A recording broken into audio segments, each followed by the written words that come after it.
എനിക്ക് ആ മനുഷ്യനോട് അത്രയ്ക്ക് ഒരു റെസ്പെക്റ്റ് ഉള്ളതുകൊണ്ടാണ്. അദ്ദേഹം ഉണ്ടെങ്കിൽ മാത്രമേ തൃശ്ശൂർ എന്ന് പറയുന്ന ജില്ല രക്ഷപ്പെടുകയുള്ളൂ. വേറെ എത്ര ആൾക്കാർ വന്നിട്ട് ഇത് ചെയ്ത്, പക്ഷേ തൃശ്ശൂർ ആൾക്കാർക്ക്, ജനങ്ങൾക്ക് വേണ്ടിയിട്ടാണ് ഞാൻ വന്നത്. അത് സുരേഷ് ഗോപി ഇവിടെ നിന്ന് ജയിക്കണം, ജയിച്ചിരിക്കും.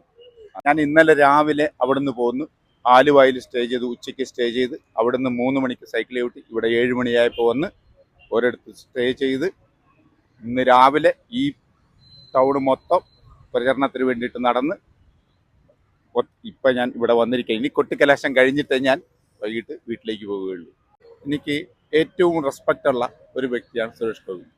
അദ്ദേഹം ഇവിടെ നിന്ന് കഴിഞ്ഞാൽ തീർച്ചയായിട്ടും ജയിക്കും. ആ ഒരു വിശ്വാസത്തിലാണ് ഞാൻ വന്നത്.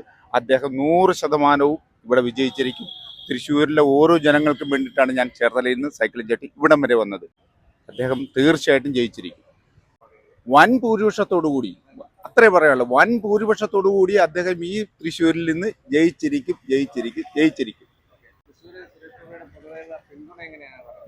ജനപിന്തുണ, സ്ത്രീകൾ അദ്ദേഹത്തിന്റെ കൂടെയുണ്ട്. പലവട്ടം അദ്ദേഹം ഈ തൃശ്ശൂരിന് വേണ്ടി ചെയ്ത കാര്യങ്ങൾ തൃശ്ശൂരുകാർക്ക് അറിയാം. അതാണ് ഇവിടുത്തെ ഏറ്റവും വലിയ വോട്ടിംഗ് ശതമാനം. അതൊക്കെ പല കാര്യങ്ങളിൽ അതൊരു ഇഷ്യൂ ഉണ്ടാക്കാൻ വേണ്ടിയിട്ടാണ്.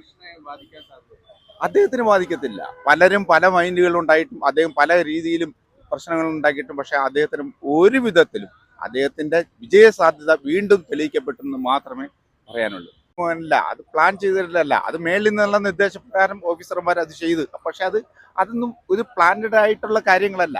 അദ്ദേഹം ഇവിടെ നിന്ന് ജയിക്കും, തീർച്ച. സുരേഷ് ഗോപിയുടെ തെരഞ്ഞെടുപ്പിൽ പിന്തുണ കൂടാൻ സാധ്യതയുണ്ട്. തീർച്ചയായിട്ടും അത് പിന്തുണ കൂടിയത് തന്നെ ഇവിടുത്തെ ജനങ്ങളാണ്. കൃത്യമായിട്ടും അദ്ദേഹത്തിന്റെ കൂടെ ഉണ്ടാവും. അദ്ദേഹം തീർച്ചയായിട്ടും ഇവിടുത്തെ ഓരോ ജനത്തിനെയും ഒപ്പം ഉണ്ടാവും. അതെ, ശോഭാ സുരേന്ദ്രൻ നല്ല പ്രാസംഗികയാണ്, നല്ല കരുത്തുള്ള നേതാവാണ്. തീർച്ചയായിട്ടും അവർ ജയിക്കണം എന്നാണ് എൻ്റെ പ്രാർത്ഥന. ജയിക്കും, തീർച്ചയായിട്ടും ഉണ്ടാവും. കേസ് വേണോ പോലുള്ളതുകൊണ്ട് ചെറിയതുകൊണ്ട്, എന്നാലും അവർ ജയിക്കും എന്നുള്ളതാണ് വിശ്വാസം.